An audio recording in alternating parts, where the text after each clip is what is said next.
Hi, good evening, everybody. Welcome to Channel 6 Focus, Community Focus here on Channel 6 TV. I'm Kenny Fogel, your host. Glad you can be with us tonight. We're going to talk about a very serious issue that's affecting, well, it don't affect Nelson County. It affects every single county in Kentucky and every state in the United States. And it's one that we tackle one community at a time. And we're just simply doing our best this time. And I've got Councilwoman Betty Hart here with me. And Betty is when she ran for public office here a year or so ago, was one of the things she said she was really concerned with was drug and opioid use, and we're going to try to tackle it. And Betty, you've lived up to what you said you were going to do. And so the issue, is it as big as we think it is, or is it just bigger than we just can't even get our heads around? Honestly, I think it's bigger than we can wrap our heads around. And thank you, because you pushed me to get something going on this, and I appreciate that. I think that the drug problem in Nelson County, Bardstown and Nelson County continues. I don't see that it's getting any better, just based on what you read, whether it be the jail logs and the things that people are getting incarcerated for, or stories in the paper. So we're going to continue to plug away and work at it. Well, I guess the big question is, people want to talk about drug issues. They look at mental health. They look at mental health. They look at physical health, obviously, as people go to the doctor and maybe get hooked on an opioid. And there's so many reasons people are. So I guess the first thing you've got to do before we do anything at all is get rid of the stigma of what drug abuse is. It's not a it's not somebody's weakness. All of a sudden, you're a weak person, you're on drugs, or you're a bad person because you're on drugs. A lot of good, strong people are on drugs. That's right. And I think we've all seen this statement that drugs don't discriminate. Mm-hmm. It touches any type of family, whether they're no matter their economic level, their education level, anything like that. It just does not discriminate. Well, I know we talked before we went on the air about a lot of success stories. I mean, you've had people come to you and say, just in a little bit you've done already, people say, that gives me the resource to know who to talk to, or basically nothing else. I'm not alone out there. There's somebody out there to help, and there's other people going through the same thing I'm going through. That's true. And, I've had a couple of people reach out to me just because they've seen maybe on Facebook that we're forming this drug coalition, or in the beginning stages of it. But I had a good friend reach out to me who had a friend whose child was an adult child but had been having issues for years. And she was kind of on her last straw. She didn't know where to turn or what to do. Yeah. She thought she'd tried everything.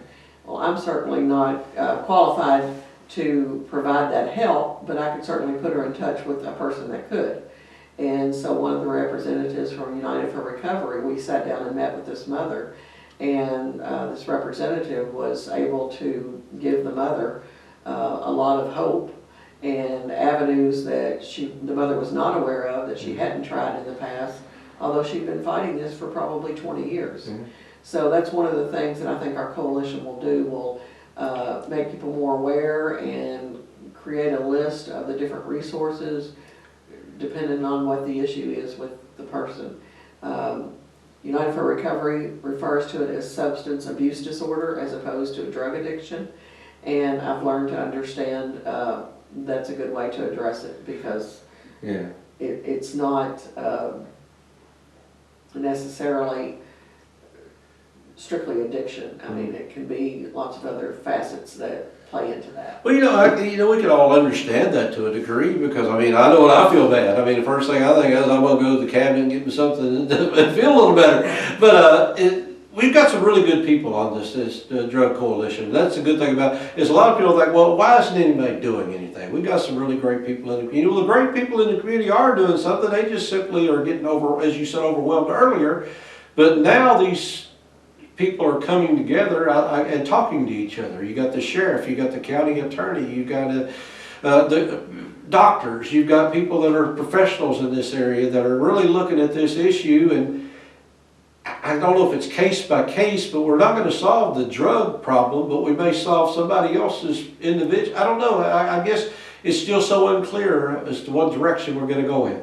It is, and it's it can be overwhelming if you sit and think about it, but we have to start somewhere. Mm-hmm. So I think starting with bringing the people to the table that we did, We modeled ourselves, of course, after Hamilton County, Ohio, after Chief Simon spoke with us, to have people that you mentioned, and like the Pruitts with the EMTs, our police chief, our sheriff, our fire chief, doctors, Matthew Hyde, the county attorney's office.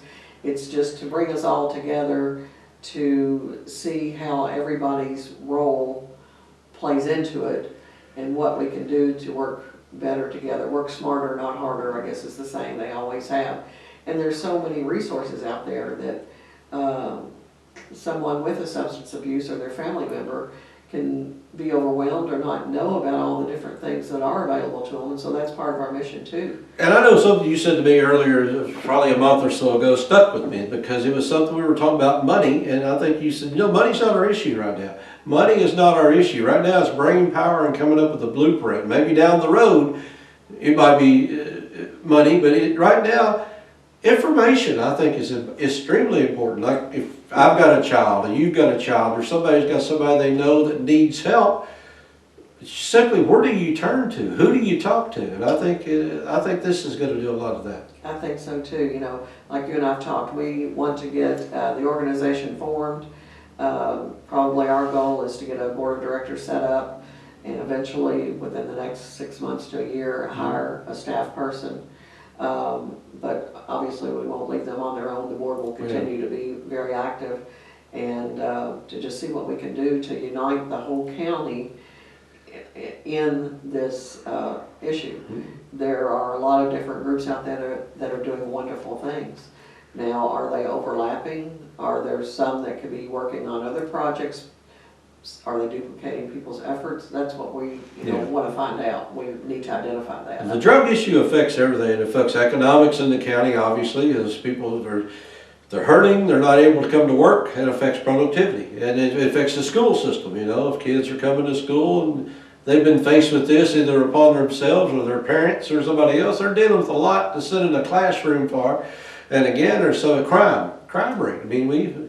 So this is the underlying issue, and if we can get the right people to come together and pull off something, even little minute degrees of help, it'll be better than what we are now. Right, and I think I shared with you earlier, Kristen Boone, who has been very vocal. Right. Her brother died of an overdose, and she spoke at the meeting that we had.